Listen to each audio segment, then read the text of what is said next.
ఈరోజు ఇంకొక మంచి ఆసనం నేర్చుకుందాం. మార్జారీ ఆసన్, క్యాట్ పోస్టర్ కూడా అంటారు, అదేవిధంగా ఆల్ ఫోర్స్ కూడా అంటారు. ఈ ఆసనం యొక్క బెనిఫిట్స్ ఏంటంటే మన స్పైనల్ నర్వ్స్ బాగా స్ట్రెచ్ అవుతాయి, టోన్ అవుతాయి. సయాటికా నర్వ్ కూడా స్ట్రెచ్ అవుతుంది. సయాటికా పెయిన్ ఉన్న వాళ్ళకి సయాటికా పెయిన్ తగ్గుతుంది.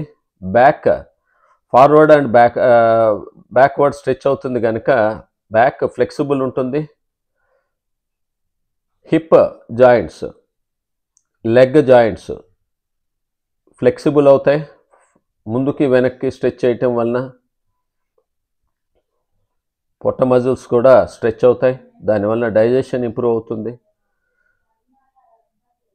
టోటల్గా హెల్త్ పాయింట్ ఆఫ్ వ్యూలో చాలా మంచి ఆసనం.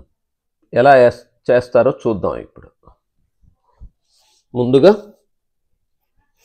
చేతులు భుజాల కింద,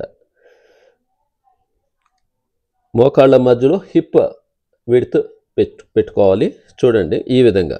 అంటే మన మోకాళ్ళ మధ్యలో గ్యాప్ ఈ విధంగా ఇంత ఉండాలి. అదేవిధంగా ఫ్రంట్ కూడా ఇంత ఉండాలి, ఈ విధంగా. చూశారు కదా. ఇప్పుడు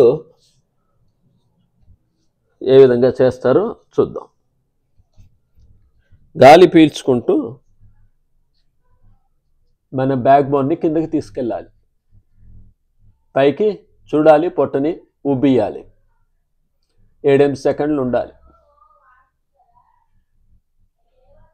అదేవిధంగా వదులుతూ బ్యాక్ బోన్ని టువర్డ్స్ సీలింగ్ తీసుకెళ్ళాలి.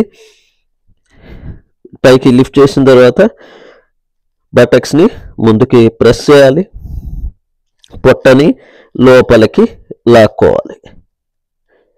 ఈ విధంగా 7-8 సెకండ్లు.